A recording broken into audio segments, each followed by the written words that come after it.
دون.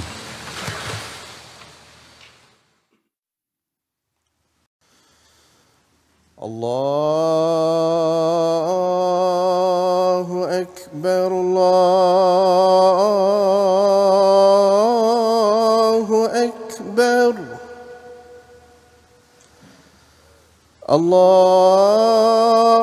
الله أكبر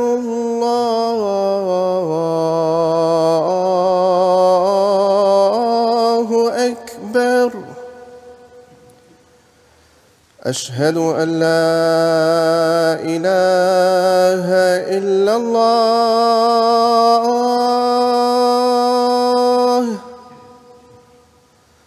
أشهد أن لا إله إلا الله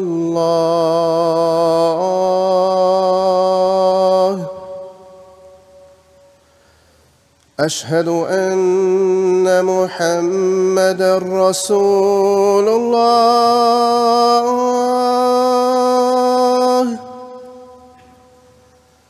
أشهد أن محمدًا رسول الله حي على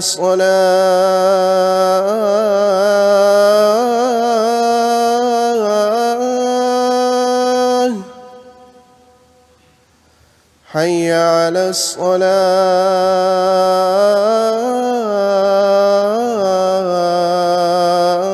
الصلاة حي على الفلاح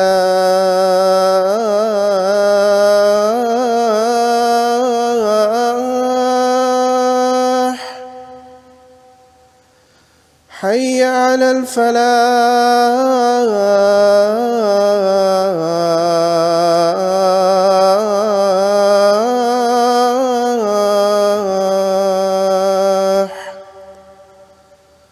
الله أكبر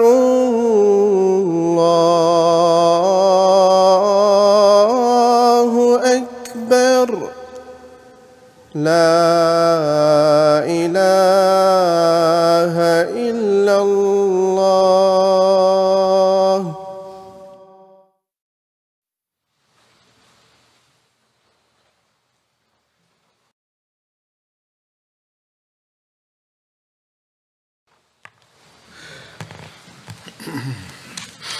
السلام عليكم ورحمة الله.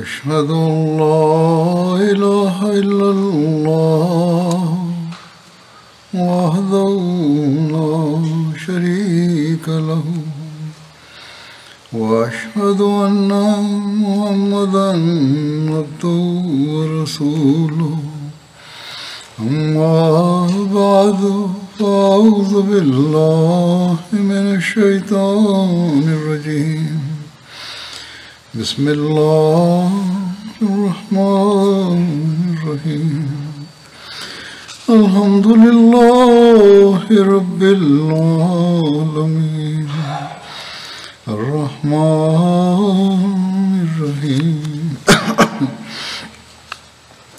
مالك يوم الدين إياك نعبد وإياك نستعين اهدنا الصراط المستقيم صراط الذين أنعمت عليهم غير المغضوب عليهم ولا الضالين.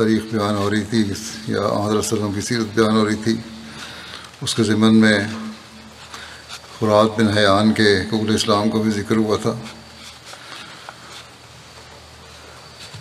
اس کے قبول اسلام کی مزید تفصیل یہ ہے کہ گرفتار ہو کر قیدیوں میں تھا، جیسا کہ بیان ہوا تھا گزشتہ خطبے میں۔ غزوہ بدر کے روز بھی وہ زخمی ہوا تھا، تاہم کسی طرح قید سے بھاگ نکلنے میں کامیاب ہو گیا تھا۔ اب پھر وہ مسلمانوں کے ہاتھوں گرفتار تھا۔ حضرت ابوبکر اسے دیکھتے ہی کہنے لگے، اب بھی تم اپنے طرز عمل کو نہیں بدلو گے؟ فرات بولا، اگر اس دفعہ میں محمد صلی اللہ علیہ وسلم سے بچ کر نکل گیا تو پھر میں قابو نہ ہوں گا۔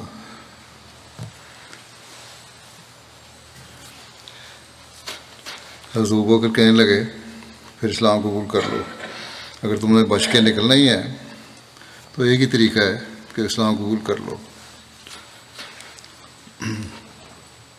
بہرحال فرات بن حیان حضرت ابوبکر کی بات سن کر رسول اللہ صلی اللہ علیہ وسلم کی طرف چل پڑا۔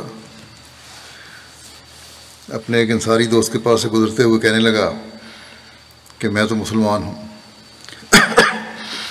انصاری صحابی نے رسول اللہ صلی اللہ علیہ وسلم کی خدمت میں حاضر ہو کر عرض کی کہ اس نے اسلام قبول کر لیا ہے۔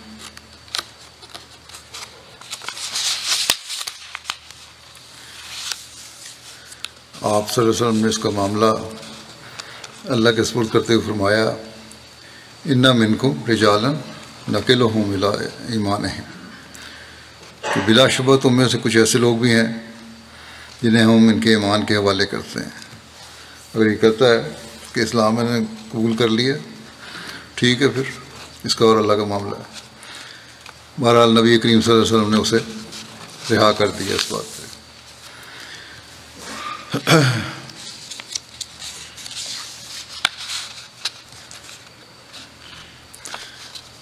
تفصیل ایک یہ بھی ہے کہ حضرت زید بن حارثہ کا ایک سریہ جمادی الاخر سن 3 ہجری میں کردہ کے مقام کی طرف بھیجا گیا تھا۔ اس کو سیرت خاتم النبیین میں اسی واقعے کو اپنے ذوالشیر احمد صاحب نے لکھا ہے کہ بنو سلیم اور بنو غطفان کے حملوں سے کچھ فرصت ملی تو مسلمانوں کو ایک اور خطرے کا سد باب کے لیے وطن سے نکلنا پڑا۔ اب تک قریش اپنی شمالی تجارت کے لیے عموماً حجاز کے ساحلی راستے سے شام کی طرف جاتے تھے، لیکن اب انہوں نے یہ راستہ ترک کر دیا کیونکہ اس علاقے کے قبائل مسلمانوں کے حلیف بن چکے تھے اور قریش کے لیے شرارت کا موقع کم تھا، بلکہ ایسے حالات میں وہ اس ساحلی راستے کو خود اپنے لیے خطرے کا موجب سمجھتے تھے۔ صرف یہی وجہ نہیں تھی کہ مسلمانوں سے خطرہ تھا، بلکہ وہ جو خود کرنا چاہتے تھے حرکتیں، وہ اب ان قبائل کے مسلمانوں کے ساتھ معاہدے کی وجہ سے ان کا خیال تھا کہ ہم نہیں کر سکیں گے اور مسلمانوں کو نقصان نہیں پہنچا سکیں گے۔ بہرحال اب انہوں نے اس راستے کو ترک کر کے نجدی راستہ اختیار کر لیا جو عراق کو جاتا تھا اور جس کے آس پاس قریش کے حلیف اور مسلمانوں کے جانی دشمن تھے۔ پہلے راستے وہ تھے جس سے مسلمانوں کا معاہدہ ہوا تھا، اور اس راستے پر جس کو قریش نے اختیار کیا وہاں ان کے اپنے معاہدے والے تھے، اور وہ لوگ اور قبائل آباد تھے جو مسلمانوں کے بھی جانی دشمن تھے، جو قبائل سلیم اور غطفان تھے۔ چنانچہ جمادی الاخر کے مہینے میں حضرت صلی اللہ علیہ وسلم کو اطلاع موصول ہوئی کہ قریش مکہ کا ایک تجارتی قافلہ نجدی راستے سے گزرنے والا ہے۔ ظاہر ہے کہ اگر قریش کے قافلوں کا ساحلی راستے سے گزرنا مسلمانوں کے لیے موجب خطرہ تھا تو نجدی راستے سے ان کا گزرنا ایسا ہی بلکہ اس سے بڑھ کر اندیشہ ناک تھا، کیونکہ برخلاف ساحلی راستے کے اس راستے پر قریش کے حلیف آباد تھے جو قریشی کی طرح مسلمانوں کے خون کے پیاسے تھے، اور جن کے ساتھ مل کر قریش بڑی آسانی کے ساتھ مدینہ میں خفیہ چھاپا مار سکتے تھے یا کوئی شرارت کر سکتے تھے، اور پھر قریش کو کمزور کرنے اور انہیں صلح جوئی کی طرف مائل کرنے کی غرض کے ماتحت بھی ضروری تھا کہ اس راستے پر بھی ان کے قافلوں کی روک تھام کی جائے۔ اسی لیے حضرت صلی اللہ علیہ وسلم نے اس خبر کے ملتے ہی اپنے آزاد کردہ غلام زید بن حارثہ کی سرداری میں اپنے صحابہ کا ایک دستہ روانہ فرما دیا۔ قریش کے اس تجارتی قافلے میں ابو سفیان بن حرب اور صفوان بن امیہ جیسے رؤساء بھی موجود تھے۔ زید نے نہایت چستی اور ہوشیاری سے اپنے فرض کو ادا کیا اور نجد کے مقام کردہ میں ان دشمنان اسلام کو جا پکڑا،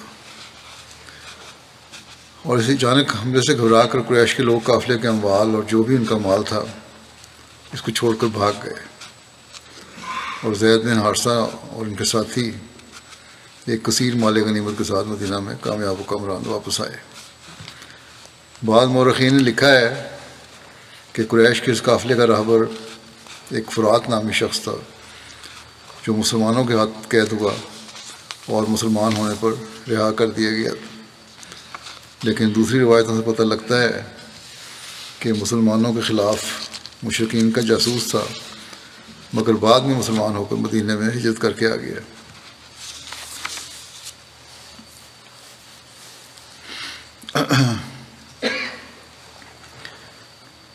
ایک واقعہ انہی دنوں میں کعب بن اشرف کے قتل کا ہے۔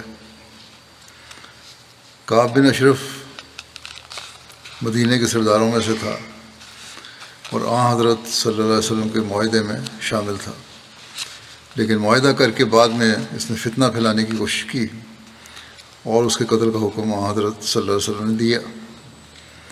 بخاری میں اس واقعے کی تفصیلات میں درج ہیں کہ حضرت جابر بن عبداللہ رضی اللہ عنہما بیان کرتے ہیں کہ رسول اللہ صلی اللہ علیہ وسلم نے فرمایا، کعب بن اشرف سے کون نپٹے گا؟ اس نے اللہ اور اس کے رسول کو سخت دکھ دیا ہے۔ محمد بن مسلمہ کھڑے ہو گئے، کہنے لگے، یا رسول اللہ صلی اللہ علیہ وسلم، کیا آپ چاہتے ہیں کہ میں اسے مار ڈالوں؟ آپ نے فرمایا ہاں۔ چنانچہ محمد بن مسلمہ کعب کے پاس آئے اور کہنے لگے، اس شخص نے ہم سے صدقہ مانگا ہے اور اس نے ہمیں مشقت میں ڈال دیا ہے، یعنی آن وسلم کی طرف منسوب کر کے کہا کہ آپ نے ہم سے صدقہ مانگا ہے، مشقت میں ڈال دیا ہے، میں تمہارے پاس آیا ہوں تم سے ادھار لوں۔ اس نے کہا، بخدا تم اس سے اکتا جاؤ گے، یعنی آن وسلم سے اکتا جاؤ گے اور پیچھے ہٹ جاؤ گے۔ بہرحال محمد بن مسلمہ نے کہا کہ چونکہ ہم نے اس کی پیروی اختیار کر لی ہے، اس لیے ہم پسند نہیں کرتے کہ اسے چھوڑ دیں یہاں تک کہ ہم دیکھ لیں کہ اس کا انجام کیا ہوتا ہے، اور ہم چاہتے ہیں کہ ایک یا دو وسق کو ہمیں ادھار دو۔ کعب نے کہا، اچھا میرے پاس کچھ رہن رکھو۔ انہوں نے کہا، تم کیا شے چاہتے ہو؟ اس نے کہا، کعب نے یہ کہا کہ اپنی عورتیں میرے پاس رہن رکھو۔ انہوں نے کہا کہ تمہارے پاس اپنی عورتیں کیسے رہن رکھیں جبکہ تم عربوں میں سب سے زیادہ خوبصورت ہو؟ اس نے کہا، پھر اپنے بیٹے میرے پاس رہن رکھو۔ انہوں نے کہا، ہم تمہارے پاس اپنے بیٹوں کو کیسے رہن رکھیں؟ ان میں سے ہر ایک کو طعنہ دیا جائے گا، کہا جائے گا کہ وہ ایک یا دو وسق کے لیے رہن رکھے گئے تھے، یہ ہمارے لیے عار ہے، لیکن ہم تمہارے پاس اپنی زریں رہن رکھتے ہیں۔ چنانچہ زروں سے مراد یہاں جنگی سامان بھی ہے۔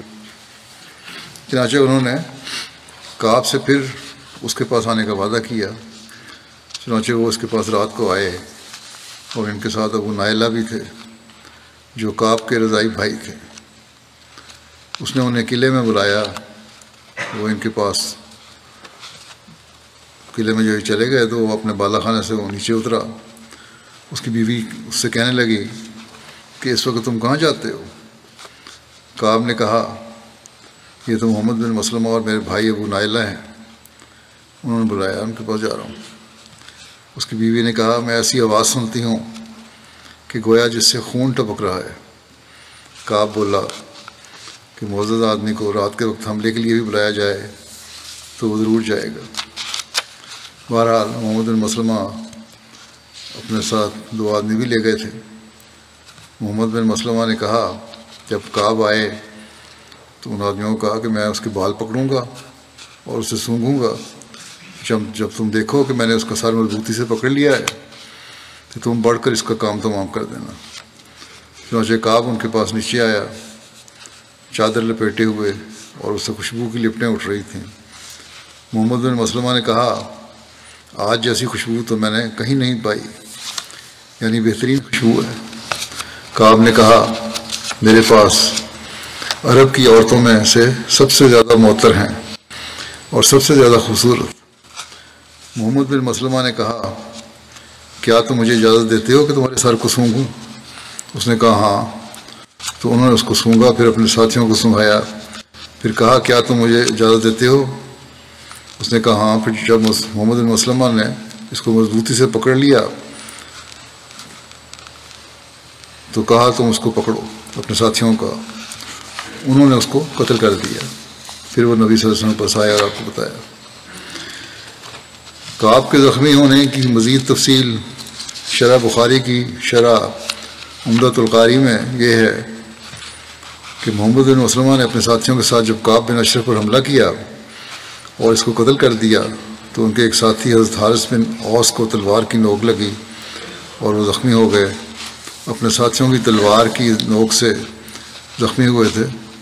چنانچہ آپ کے ساتھی انہیں اٹھا کر تیزی سے مدینہ پہنچے اور حضرت صلی اللہ علیہ وسلم کی خدمت میں حاضر ہوئے. چنانچہ نبی کریم صلی اللہ علیہ وسلم نے حضرت حارث بن اوس کے زخم پر اپنا لعاب لگایا اور اس کے بعد انہیں تکلیف نہیں ہوئی. کعب بن اشرف کے قتل کا واقعہ سیرت خاتم النبیین میں جو لکھا گیا وہ اس طرح ہے. اس کا مختصر میں بیان کروں گا اس وقت. یہاں بدر کی جنگ نے جس طرح مدینہ کے یہودیوں کی دلی دعوت کو ظاہر کر دیا تھا اور بنو قینقاع کی جلاوطنی بھی دوسرے یہودیوں کو اصلاح کی طرف مائل نہ کر سکی تھی اور وہ اپنی شرارتوں اور فتنہ پردازیوں میں ترقی کرتے گئے.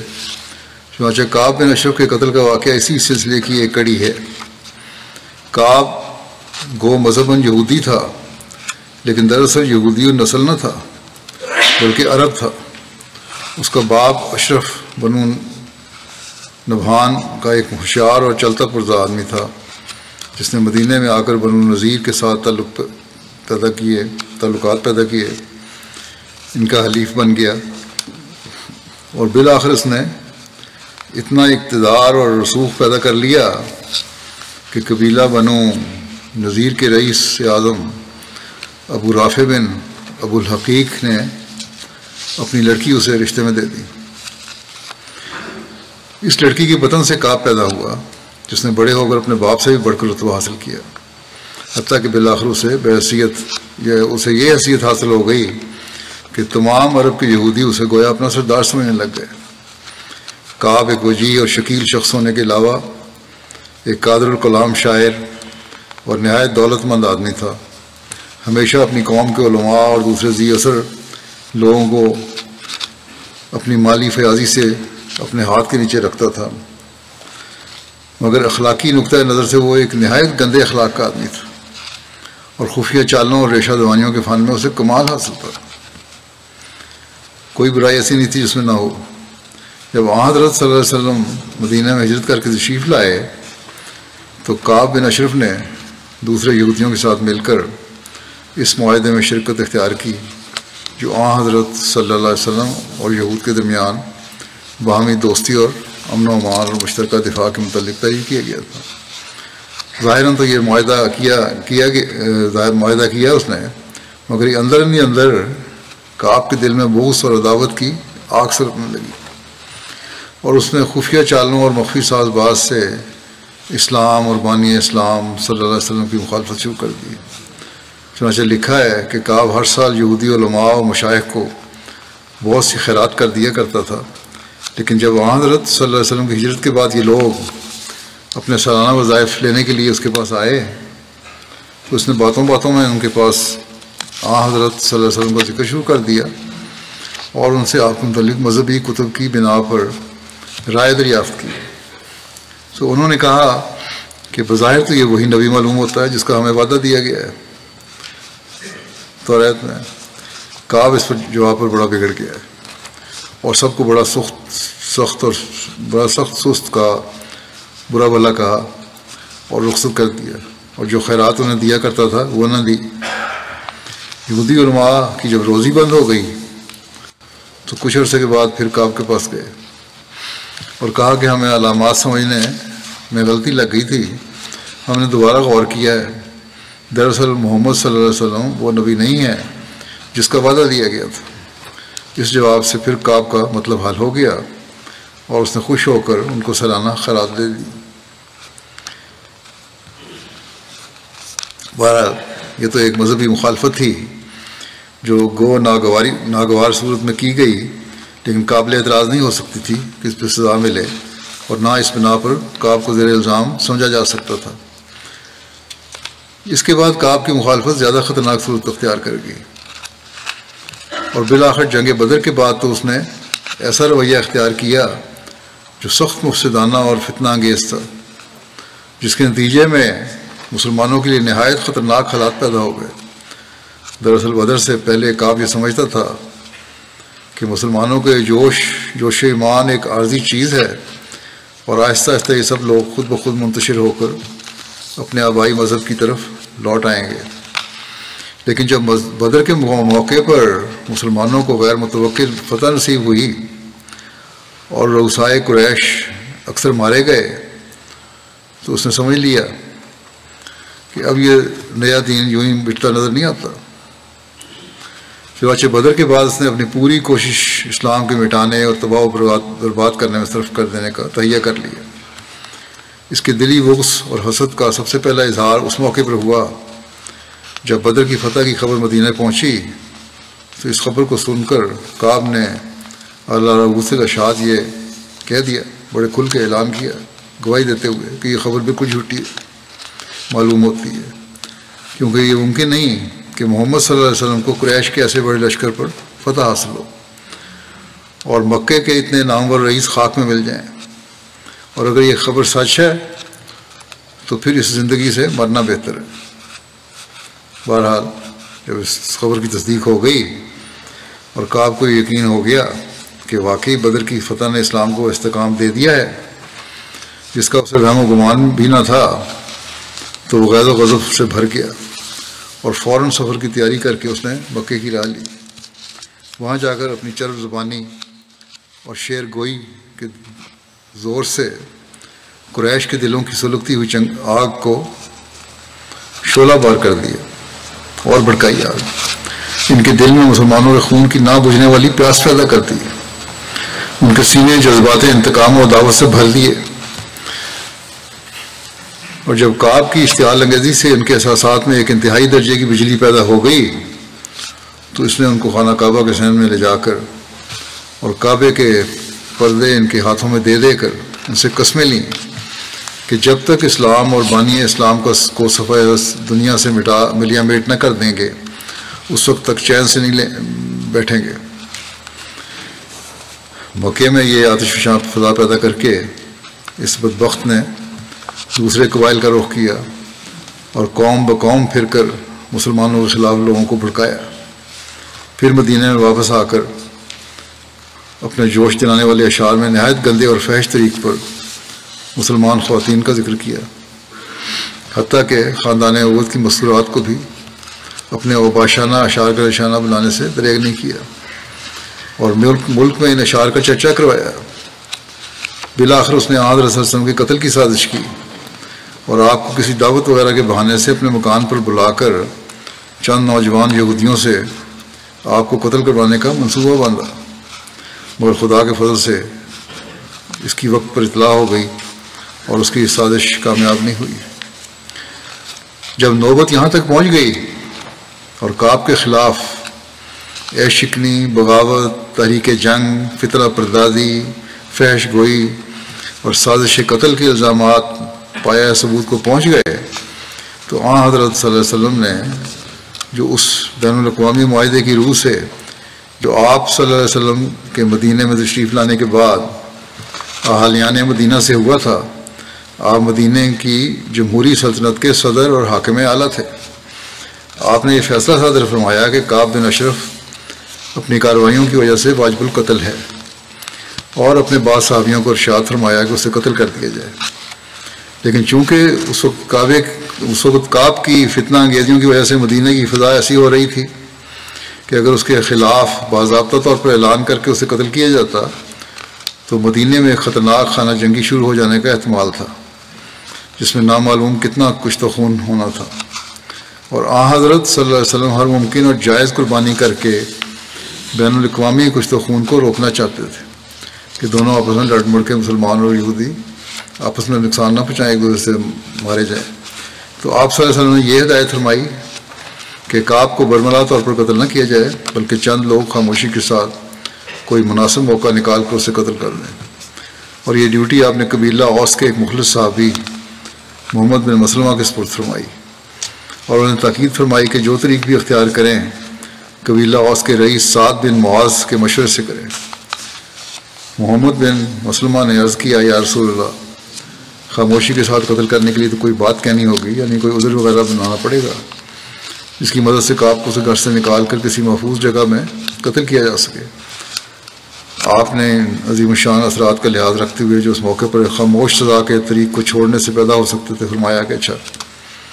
چنانچہ محمد بن مسلمہ نے سعد بن معاذ کے مشورے سے ابو نائلہ اور 2-3 اور صحابیوں کو اپنے ساتھ لیا اور کعب کے مکان پر پہنچے، اور کعب کو اس کے اندرون خانہ سے بلا کر کہا کہ ہمارے صاحب نے یعنی محمد رسول اللہ صلی اللہ علیہ وسلم نے ہم سے صدقہ مانگا ہے اور ہم تنگ حال ہیں، کیا تم مہربانی کر کے ہمیں کچھ قرض دے سکتے ہو؟ یہ بات سن کر کعب خوشی سے کود پڑا، کہنے لگا واللہ ابھی کیا ہے، وہ دن دور نہیں جب تم اس شخص سے بیزار ہو کر اسے چھوڑ دو گے۔ اس پر محمد نے جواب دیا، مسلمان نے، کہ خیر ہم تو محمد صلی اللہ علیہ وسلم کی اتباع اختیار کر چکے ہیں، اور اب ہم یہ دیکھ رہے ہیں کہ اس سلسلے کا انجام کیا ہوتا ہے، مگر تم یہ بتاؤ کہ قرض دو گے یا نہیں؟ کعب نے کہا کہ ہاں، اگر کوئی چیز رہن رکھو، اور اس نے پہلے عورتوں پھر بیٹوں کے رہن رکھنے کا کہا، جیسا کہ ابھی بخاری کے حوالے سے میں نے بیان کیا ہے، اور آخر پر انہیں ہتھیار رہن رکھنے پر کعب راضی ہو گیا، اور محمد بن مسلمہ اور ان کے ساتھی رات کو آنے کا وعدہ دے کر واپس چلے گئے۔ جب رات ہوئی تو یہ پارٹی ہتھیار وغیرہ ساتھ لے کر کعب کے مکان پر پہنچے اور اس کو گھر سے نکال کر باتیں کرتے کرتے ایک طرف لے آئے، اور پھر تھوڑی دیر بعد چلتے چلتے اس کو قابو کر کے وہ صحابہ جو پہلے ہتھیار بند تھے انہوں نے تلوار چلائی اور اسے قتل کر دیا۔ بہرحال کعب قتل ہو کر گرا، اور محمد بن مسلمہ اور ان کے ساتھی وہاں سے رخصت ہو کر آن سلم کی خدمت میں حاضر ہو گئے اور آپ کو اس قتل کی اطلاع دی۔ جب کعب کے قتل کی خبر مشہور ہوئی تو شہر میں ایک سنسنی پھیل گئی اور یہودی لوگ سخت جوش میں آ گئے۔ دوسرے دن صبح کے وقت یہودیوں کا ایک وفد حضرت صلی اللہ علیہ وسلم کی خدمت میں حاضر ہوا اور شکایت کی کہ ہمارا سردار کعب بن اشرف اس طرح قتل کر دیا گیا۔ حضرت صلی اللہ علیہ وسلم نے ان کی باتیں سن کر فرمایا، کیا تمہیں یہ بھی معلوم ہے کہ کعب کس جرم کا مرتکب ہوا تھا؟ اور پھر آپ نے اجمالاً ان کو کعب کی عہد شکنی، تحریک جنگ اور فتنہ انگیزی اور فحش گوئی اور سازش قتل وغیرہ کی کارروائیاں یاد دلائیں، جس پر یہ لوگ ڈر کر خاموش ہو گئے۔ اس کے بعد حضرت صلی اللہ علیہ وسلم نے ان سے فرمایا کہ تمہیں چاہیے کہ کم از کم آئندہ کے لیے ہی امن اور تعاون کے ساتھ رہو اور عداوت اور فتنہ و فساد کے بیج نہ بو۔ چنانچہ یہود کی رضامندی کے ساتھ آئندہ کے لیے ایک نیا معاہدہ لکھا گیا، اور یہود نے مسلمانوں کے ساتھ امن و امان کے ساتھ رہنے اور فتنہ و فساد کے طریقوں سے بچنے کا اثر نو وعدہ کیا۔ اور یہ عہد نامہ حضرت علی رضی اللہ عنہ کی سپردگی میں دے دیا گیا۔ تاریخ میں کسی جگہ بھی مذکور نہیں کہ اس کے بعد یہودیوں نے کبھی کعب بن اشرف کے قتل کا ذکر کر کے مسلمانوں پر الزام عائد کیا ہو، کیونکہ ان کے دل محسوس کرتے تھے کہ کعب اپنی مستحق سزا کو پہنچا ہے۔ بس اس وقت کے رائج قانون یا طریق کے مطابق کعب سے جو سلوک ہوا اس پر یہودیوں کا خاموش رہنا بتاتا ہے کہ انہوں نے اس سزا اور اس سلوک کو تسلیم کیا۔ بعض مورخین بعد میں اعتراض کرتے ہیں کہ حضرت صلی اللہ علیہ وسلم نے ایک ناجائز قتل کروایا اور یہ غلط چیز تھی۔ واضح ہو کہ یہ ناجائز قتل نہیں تھا، کیونکہ کعب بن اشرف حضرت صلی اللہ علیہ وسلم کے ساتھ باقاعدہ امن کا معاہدہ کر چکا تھا اور مسلمانوں کے خلاف کارروائی کرنا درکنار رہا۔ اس نے اس بات کا عہد کیا تھا کہ وہ ہر بیرونی دشمن کے خلاف مسلمانوں کی مدد کرے گا اور مسلمانوں کے ساتھ دوستانہ تعلقات رکھے گا۔ اس نے اس معاہدے کی روح سے یہ بھی تسلیم کیا تھا کہ جو رنگ مدینہ میں جمہوری سلطنت کا قائم کیا گیا ہے اس میں حضرت صلی اللہ علیہ وسلم صدر ہوں گے اور ہر قسم کے تنازعات وغیرہ میں آپ کا فیصلہ سب کے لیے واجب القبول ہوگا۔ چنانچہ حضرت مرزا بشیر احمد صاحب لکھتے ہیں کہ تاریخ سے ثابت ہے کہ اسی معاہدے کے تحت یہودی لوگ اپنے مقدمات وغیرہ حضرت صلی اللہ علیہ وسلم کی خدمت میں پیش کرتے تھے اور آپ ان میں احکام جاری فرماتے تھے۔ اب ان حالات کے ہوتے ہوئے کعب نے تمام عہد و پیمان کو بالائے طاق رکھا اور چھوڑ دیا، عمل نہ کیا۔ مسلمانوں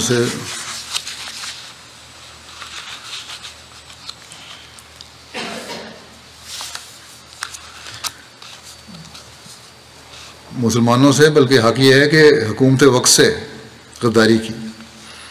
یہاں مسلمانوں سے غداری کا سوال نہیں، اس نے حکومت وقت سے غداری کی، کیونکہ حضرت صلی اللہ علیہ وسلم سربراہ حکومت تھے اور مدینہ میں فتنہ و فساد کا بیج بویا اور ملک میں جنگ کی آگ مشتعل کرنے کی کوشش کی اور مسلمانوں کے خلاف قبائل عرب کو خطرناک طور پر ابھارا۔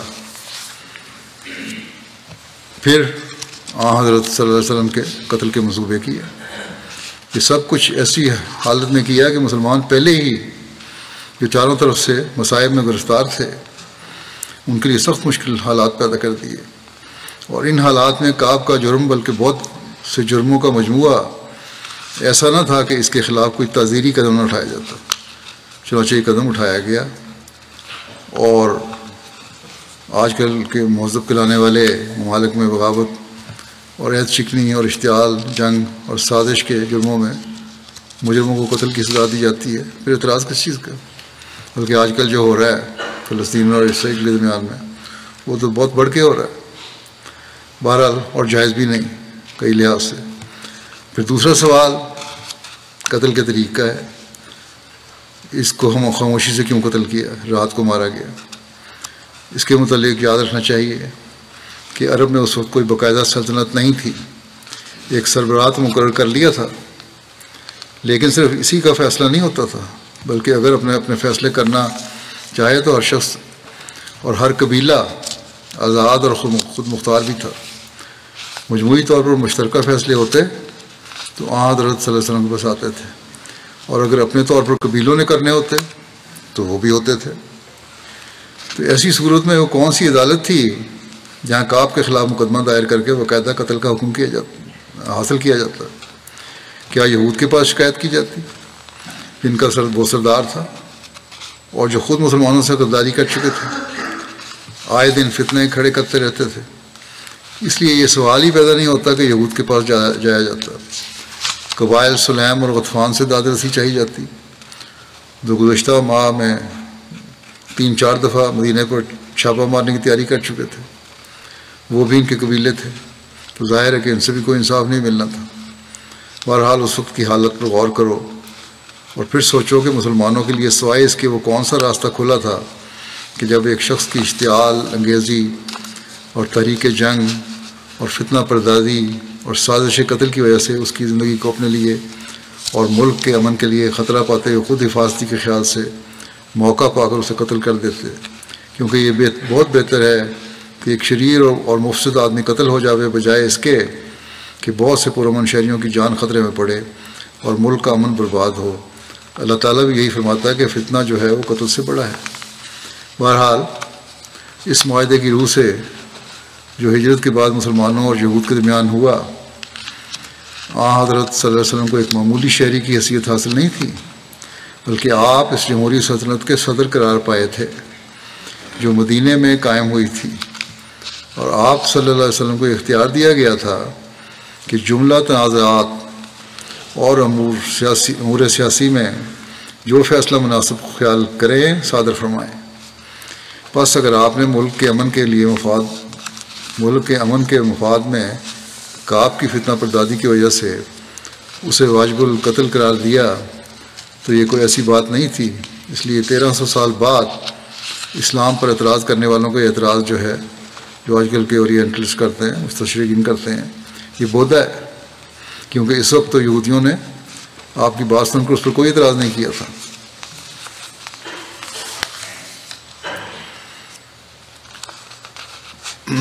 اسی عرصے میں حضرت حفصہ بنت عمر کی شادی بھی ہوئی، دوسری شادی۔ حضرت حفصہ حضرت عمر کی بیٹی تھیں، اور ان کا حضرت صلی اللہ علیہ وسلم سے شادی کے بارے میں جو ذکر ملتا ہے اس کی تفصیل یوں ہے کہ حضرت حفصہ کے شوہر جنگ بدر میں شریک ہوئے اور جنگ سے واپسی پر بیمار ہو کر انتقال کر گئے، شریک ہوئے اور جنگ سے واپسی پر بیمار ہو کر انتقال کر گئے، تو بعد میں حضرت صلی اللہ علیہ وسلم نے حضرت حفصہ کے ساتھ شادی کی۔ اس کی تفصیل بخاری میں یوں درج ہے کہ حضرت عبداللہ بن عمر نے بیان کیا کہ جب حضرت حفصہ بنت عمر خنیس بن حذافہ سامی سے بیوہ ہوئیں اور رسول اللہ صلی اللہ علیہ وسلم کے صحابہ میں سے تھے، جو رسول اللہ صلی اللہ علیہ وسلم کے صحابہ میں سے تھے جو بدر میں شریک تھے، مدینے میں انہوں نے وفات پائی، تو حضرت عمر نے کہا، روایت میں بیان ہوا ہے کہ حضرت عمر نے کہا کہ میں حضرت عثمان بن عفان سے ملا، ان کے پاس حفصہ کا ذکر کیا اور کہا کہ اگر آپ چاہیں تو حفصہ بنت عمر کا نکاح آپ سے کر دوں۔ حضرت عثمان نے کہا میں اپنے اس معاملے پر غور کروں گا۔ حضرت عمر کہتے ہیں چنانچہ میں کئی روز تک ٹھہرا رہا، پھر حضرت عثمان نے کچھ دنوں کے بعد کہا کہ مجھے یہی مناسب معلوم ہوتا ہے کہ میں ان دنوں شادی نہ کروں۔ حضرت عمر کہتے تھے پھر میں حضرت ابوبکر سے ملا کہ اگر آپ چاہیں تو میں حفصہ بنت عمر کا نکاح آپ سے کر دوں۔ حضرت ابوبکر خاموش ہو گئے اور مجھے کچھ جواب نہ دیا، اور حضرت عمر کہتے ہیں کہ عثمان کی نسبت میں نے ان سے زیادہ محسوس کیا، یعنی احساس زیادہ ہوا کہ انہوں نے بھی انکار کر دیا۔ کہتے ہیں پھر میں کچھ دن ٹھہرا رہا، پھر رسول اللہ صلی اللہ علیہ وسلم نے حضرت حفصہ سے نکاح کا پیغام بھیجا اور میں نے آپ سے ان کا نکاح کر دیا۔ سیرت خاتم النبیین میں اس واقعے کو یوں لکھا ہے کہ حضرت عمر بن خطاب کی ایک صاحبزادی تھیں جن کا نام حفصہ تھا، وہ خنیس بن حذافہ کے عقد میں تھیں، جو ایک مخلص صحابی تھے اور جنگ بدر میں شریک ہوئے تھے۔ بدر کے بعد مدینہ واپس آنے پر خنیس بیمار ہو گئے اور اس بیماری سے جانبر نہ ہو سکے۔ ان کی وفات کے کچھ عرصے بعد حضرت عمر کو حفصہ کے نکاح کا فکر دامنگیر ہوا۔ اس وقت حفصہ کی عمر 20 سال سے اوپر تھی۔ حضرت عمر نے اپنی فطرتی سادگی میں خود عثمان بن عفان سے مل کر ان سے ذکر کیا کہ میری لڑکی حفصہ بیوہ ہے، آپ اگر پسند کریں تو اس کے ساتھ شادی کر لیں، مگر حضرت عثمان نے ٹال دیا۔ اس کے بعد حضرت عمر نے حضرت ابوبکر سے ذکر کیا، لیکن حضرت ابوبکر نے بھی خاموشی اختیار کی اور کوئی جواب نہ دیا۔ اس پر حضرت عمر کو بہت ملال ہوا اور انہوں نے اسی ملال کی حالت میں حضرت صلی اللہ علیہ وسلم کی خدمت میں حاضر ہو کر آپ سے ساری درگزشت عرض کر دی۔ آپ نے فرمایا عمر کچھ فکر نہ کرو، خدا کو منظور ہوا تو حفصہ کو عثمان اور ابوبکر کی نسبت بہتر خامند مل جائے گا اور عثمان کو حفصہ کی نسبت بہتر بیوی ملے گی۔ یہ آپ نے اس لیے فرمایا کہ آپ حفصہ کے ساتھ شادی کر لینے اور اپنی لڑکی ام کلثوم کو حضرت عثمان کے ساتھ بیاہ کر دینے کا ارادہ کر چکے تھے، جس سے حضرت ابوبکر اور حضرت عثمان دونوں کو اطلاع تھی، اور اس لیے انہوں نے حضرت عمر کی تجویز کو ٹال دیا تھا۔ اس کے کچھ عرصے بعد حضرت صلی اللہ علیہ وسلم نے حضرت عثمان سے اپنی صاحبزادی ام کلثوم کی شادی فرما دی، اور اس کے بعد آپ صلی اللہ علیہ وسلم نے خود اپنی طرف سے حضرت عمر کو حفصہ کے لیے پیغام بھیجا۔ حضرت عمر کو اس سے بڑھ کر اور کیا چاہیے تھا، انہوں نے نہایت خوشی سے اس رشتے کو قبول کیا، اور شعبان 3 ہجری میں حضرت حفصہ حضرت صلی اللہ علیہ وسلم کے نکاح میں آ کر حرم نبی میں داخل ہو گئی۔ جب یہ رشتہ ہو گیا تو حضرت ابوبکر نے حضرت عمر سے کہا کہ شاید آپ کے دل میں میری طرف سے کوئی ملال ہو، بات یہ ہے کہ مجھے رسول اللہ صلی اللہ علیہ وسلم کے ارادے سے اطلاع تھی، لیکن میں آپ کی اجازت کے بغیر آپ کے راز کو ظاہر نہیں کر سکتا تھا۔ ہاں، اگر آپ صلی اللہ علیہ وسلم کا یہ ارادہ نہ ہوتا تو میں بڑی خوشی سے حفصہ سے شادی کر لیتا۔ حفصہ کے نکاح میں ایک تو یہ خاص مصلحت تھی کہ وہ حضرت عمر کی صاحبزادی تھی، جو گویا حضرت ابوبکر کے بعد تمام صحابہ میں افضل ترین سمجھے جاتے تھے، اور حضرت صلی اللہ علیہ وسلم کے مقربین خاص میں سے تھے۔ بس آپ آپس کے تعلقات کو زیادہ مضبوط کرنے اور حضرت عمر اور حفصہ کے اس صدمے کی تلافی کرنے کے واسطے جو خنیس بن حذافہ کے بے وقت موت سے ان کو پہنچا تھا، حضرت صلی اللہ علیہ وسلم نے مناسب سمجھا کہ حفصہ سے خود شادی فرما لیں، اور دوسری عام مصلحت یہ مد نظر تھی کہ حضرت صلی اللہ علیہ وسلم کی جتنی زیادہ بیویاں ہوں گی اتنا ہی عورتوں میں جو بنی نوع انسان کا نصف حصہ بلکہ بعض جہاز سے نصف بہتر ہیں، دعوت و تبلیغ اور تعلیم کا کام زیادہ وسیع پیمانے پر اور زیادہ آسانی اور زیادہ خوبی کے ساتھ ہو سکے۔ حضرت مرزا بشیر احمد صاحب فرماتے ہیں مزید کہ حضرت حفصہ کی عمر شادی وقت تقریباً 21 سال تھی، اور بوجہ اس کے کہ حضرت عائشہ کے بعد وہ صحابہ میں سے ایک افضل ترین شخص کی صاحبزادی تھیں۔ ازواج مطہرات میں ان کا ایک خاص درجہ سمجھا جاتا تھا، اور حضرت عائشہ کے ساتھ بھی ان کا بہت جوڑ تھا، اور سوائے کبھی کبھار کی کشمکش کے جو ایسے رشتے ہو جایا کرتی ہے، وہ دونوں آپس میں بہت محبت کے ساتھ رہتی تھیں۔ حضرت حفصہ لکھنا پڑھنا جانتی تھیں، چنانچہ حدیث میں ایک روایت آتی ہے کہ انہوں نے ایک صحابی عورت شفا بنت عبداللہ سے لکھنا سیکھا۔ ان کی وفات 45 ہجری میں ہوئی، جبکہ ان کی عمر کم و بیش 63 سال کی تھی۔ پھر اسی دوران میں حضرت امام حسن کی پیدائش کا ولادت کا واقعہ بھی ہوا۔ حضرت امام حسن بن علی بن ابو طالب نصف رمضان 3 ہجری کو پیدا ہوئے۔ بعض لوگ کہتے ہیں کہ ان کی ولادت شعبان 3 ہجری میں ہوئی، بعض کہتے ہیں غزوہ احد کے 1 سال بعد ہوئی، اور بعض کہتے ہیں 2 سال بعد ہوئی، لیکن شارح بخاری علامہ ابن حجر عسقلانی کہتے ہیں کہ پہلی رائے زیادہ درست ہے اور محکم ہے۔ حضرت علی نے ان کا نام حرب رکھا تھا، لیکن رسول اللہ صلی اللہ علیہ وسلم نے اسے بدل کر حسن کر دیا۔ ولادت کے 7ویں دن آپ نے ان کا عقیقہ کیا اور ان کے بال منڈوائے، اور حکم دیا کہ ان کے بالوں کے ہم وزن چاندی خیرات کی جائے۔ ام فضل نے ایک مرتبہ عرض کیا کہ یا رسول اللہ، میں نے خواب میں دیکھا ہے کہ گویا ایک عضو آپ کا میرے گھر میں ہے، یا کہا میرے کمرے میں ہے۔ حضرت صلی اللہ علیہ وسلم نے فرمایا کہ تم نے اچھا خواب دیکھا ہے، فاطمہ سے ایک بچہ پیدا ہوگا، تم اس کی دیکھ بھال کرو گی اور تم اس کو قسم کے ساتھ دودھ پلاؤ گی۔ ام فضل رسول اللہ صلی اللہ علیہ وسلم کے چچا حضرت عباس کی زوجہ تھیں، اور قسم ان کے بیٹے کا نام تھا۔ چنانچہ حضرت امام حسن پیدا ہوئے اور ام فضل نے ان کو قسم کے ساتھ دودھ پلایا۔ حضرت حسن بن علی سے عرض کیا گیا کہ آپ کو رسول اللہ صلی اللہ علیہ وسلم کی کچھ باتیں یاد ہوں تو بیان کیجیے۔ انہوں نے کہا مجھے رسول اللہ صلی اللہ علیہ وسلم کی ایک بات یاد ہے، میں نے ایک مرتبہ صدقے کی کھجوروں میں سے ایک کھجور لے کر اپنے منہ میں رکھ لی تو حضرت صلی اللہ علیہ وسلم نے اس کو میرے منہ سے نکال دیا، اس حال میں کہ اس میں میرا لعاب مل چکا تھا، اور اس کو صدقے کی کھجوروں میں ملا دیا۔ کسی نے کہا یہ یا رسول اللہ ایک کھجور کی کیا بات ہے؟ آپ نے فرمایا کہ ہمارے لیے یعنی آل محمد صلی اللہ علیہ وسلم کے لیے صدقہ حلال نہیں ہے۔ حضرت انس بن مالک بیان کرتے ہیں کہ حضرت انس سے زیادہ رسول اللہ صلی اللہ علیہ وسلم کے مشابہ کوئی نہ تھا۔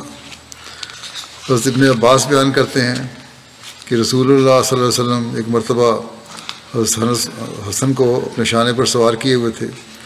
کسی نے کہا کہ اے صاحبزادے تم کیسی اچھی سواری پر سوار ہو؟ تو نبی صلی اللہ علیہ وسلم نے فرمایا کہ وہ سوار بھی تو اچھا ہے۔ بڑا پیار تھا ان کو اپنے واسطے سے۔ حضرت برا بیان کرتے ہیں کہ میں نے رسول اللہ صلی اللہ علیہ وسلم کو دیکھا کہ آپ حسن بن علی کو اپنے شانے پر سوار کیے ہوئے تھے اور یہ فرماتے جاتے تھے کہ اے اللہ میں اس کو دوست رکھتا ہوں، وہ بھی اسے دوست رکھ۔ بعض روایت میں اس بات کا بھی ذکر آتا ہے کہ حضرت امام حسن کی وفات زہر سے ہوئی تھی، لیکن بہرحال حضرت مرزا بشیر احمد صاحب نے حضرت امام حسن کی ولادت کا ذکر کرتے ہوئے بیان کیا ہے کہ 2 ہجری کے واقعات میں حضرت علی اور حضرت فاطمہ کے نکاح کا ذکر گزر چکا ہے۔ ان کے ہاں رمضان 3 ہجری میں یعنی نکاح کے قریباً 10 ماہ بعد ایک بچہ پیدا ہوا جس کا نام حضرت صلی اللہ علیہ وسلم نے حسن رکھا۔ یہ وہی حسن ہیں جو بعد میں مسلمانوں میں امام حسن علیہ الرحمت کے نام سے ملقب ہوئے۔ حسن اپنی شکل و صورت میں حضرت صلی اللہ علیہ وسلم سے بہت ملتے تھے، اور حضرت صلی اللہ علیہ وسلم کو جس طرح اپنی اولاد حضرت فاطمہ سے بہت محبت تھی، اسی طرح حضرت فاطمہ کی اولاد سے بھی آپ کو خاص محبت تھی۔ کئی دفعہ فرماتے تھے کہ خدایا مجھے ان بچوں سے محبت ہے، تو بھی ان سے محبت کر اور ان سے محبت کرنے والوں سے محبت کر۔ کئی دفعہ ایسا ہوتا تھا کہ آپ نماز میں ہوتے تو حسن آپ سے لپٹ جاتے، رکوع میں ہوتے تو آپ کی ٹانگوں میں سے راستہ بنا کر نکل جاتے۔ بعض اوقات جب صحابہ انہیں روکتے تو آپ صحابہ کو منع فرما دیتے کہ روکو نہیں، دراصل چونکہ آپ کا لپٹنا آپ کی توجہ کو منتشر نہیں کرتا تھا، اس لیے آپ ان کی معصوم محبت کے طفلانہ مظاہرے میں مزاحم نہیں ہونا چاہتے تھے۔ امام حسن کے متعلق ایک دفعہ آپ نے فرمایا کہ میرا یہ بچہ سید یعنی سردار ہے، اور ایک وقت آئے گا کہ خدا اس کے لیے سے مسلمانوں کے 2 گروہوں میں صلح کرائے گا۔ چنانچہ آپ نے اپنے وقت پر یہ پیشگوئی بھی پوری ہوئی۔ حضرت مسیح علیہ السلام فرماتے ہیں حضرت حسن نے میری دانش میں بہت اچھا کام کیا کہ خلافت سے الگ ہو گئے، پہلے ہی ہزاروں خون ہو چکے تھے، انہوں نے پسند نہ کیا کہ اور خون ہوں، اس لیے معاویہ سے گزارا لے لیا، چونکہ حضرت حسن کے یعنی معاہدہ کر لیا، حضرت حسن کے اس فعل سے شیعہ پر زد ہوتی ہے، اس لیے امام حسن پر پورے راضی نہیں ہوئے۔ ہم تو دونوں کے شناخواں ہیں، یعنی حسن کے بھی اور حسین کے بھی۔ اصلی بات یہ ہے کہ ہر شخص کے جدا جدا قوا معلوم ہوتے ہیں۔ حضرت امام حسن نے پسند نہ کیا کہ مسلمانوں میں خانہ جنگی بڑھے اور خون ہوں، انہوں نے امن پسندی کو مد نظر رکھا، اور حضرت امام حسین نے پسند نہ کیا کہ فاسق فاجر کے ہاتھ پر بیعت کروں، کیونکہ اس سے دین میں خرابی ہوتی ہے۔ دونوں کی نیت نیک تھی، انما الاعمال بالنیات۔ یہ تھا ان بچوں کے ساتھ۔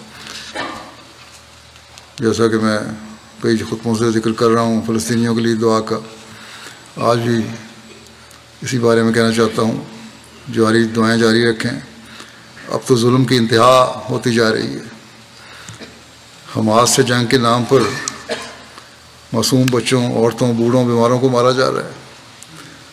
ہر قسم کی جنگی اصول و ضوابط کو اس نام نہاد مہذب دنیا نے اسے کچھ ڈال دیا۔ اللہ تعالیٰ مسلمان ممالک کو بھی سمجھ دے۔ حضرت مسلمہ رضی اللہ عنہ نے 72-73 سال پہلے یہ تنبیہ کی تھی کہ مسلمانوں کو ایک ہونا چاہیے، وہ فیصلہ کریں کہ ایک ایک کر کے مرنا ہے، اگر ایک نہ ہوئے تو ایک ایک کر کے اپنے آپ کو تباہ کرنا ہے، یا ایک ہی وجود ہو کر اپنا ایک وجود برقرار رکھنا ہے اور باقی رہنا ہے۔ کاش کہ اب بھی یہ لوگ سمجھ جائیں اس بات کو اور ایک ہو جائیں۔ حالت تو یہ ہے کہ مجھے کسی نے بتایا کہ عمرہ پر جانے والوں کو کہا جا رہا ہے کہ وہاں جا کر فلسطین یا اسرائیل کی جنگ کے بارے میں کوئی بات نہیں کرنی۔ وہاں کی حکومت ویزا دیتے ہوئے یہ ہدایت کرتی ہے۔ اگر یہ صحیح ہے تو انتہائی بزدلی کا اظہار ہے حکومت کی طرف سے، مسلمان حکومت کی طرف سے۔ بہرحال عمرہ کی عبادت کا حق ادا کرنا چاہیے۔ اس دوران تو بہرحال کسی قسم کی ایسی باتیں نہیں ہوں گی، لیکن مظلوم فلسطینیوں کے لیے دعا تو ضرور کرنی چاہیے، اور جانے والے ہیں کاش کہ وہ اس دعاؤں کو بھی یاد رکھیں۔ مسلمان حکومتیں بھی آواز اٹھاتی ہیں آج کل، تو بڑی کمزور آواز ہے، بعض آوازیں اٹھی ہیں، اس سے زیادہ زوردار آواز تو بعض غیر مسلم لوگوں اور سیاستدانوں اور حکومتوں نے اٹھائی ہیں۔ اللہ تعالیٰ مسلمانوں میں بھی جرت اور حکمت پیدا فرمائے۔ UN کے سیکرٹری جنرل بھی اچھا بولتے ہیں، آج کل تو زیادہ اچھا بول رہے ہیں، لیکن ان کی آواز کی لگتا ہے کوئی اہمیت نہیں ہے۔ لگتا ہے کہ اس جنگ کے خاتمے کے بعد جب یہ اگر یہ مزید پھیل گئی اور عالمی جنگ کی صورت اختیار کر لی تو UN کا بھی خاتمہ ہو جائے گا۔ اللہ تعالیٰ دنیا کو عقل دے۔ لگتا ہے کہ اب دنیا اپنی تباہی کو قریب تر لے کے آ رہی ہے، اور اس تباہی کے بعد جو لوگ بچیں گے انہیں اللہ تعالیٰ عقل دے اور وہ خدا تعالیٰ کی طرف توجہ پیدا کریں اور اس کی طرف لوٹ کر آئیں۔ بہرحال ہمیں اس حوالے سے بہت دعائیں کرنی چاہیے، اللہ تعالیٰ دنیا پر رحم فرمائے۔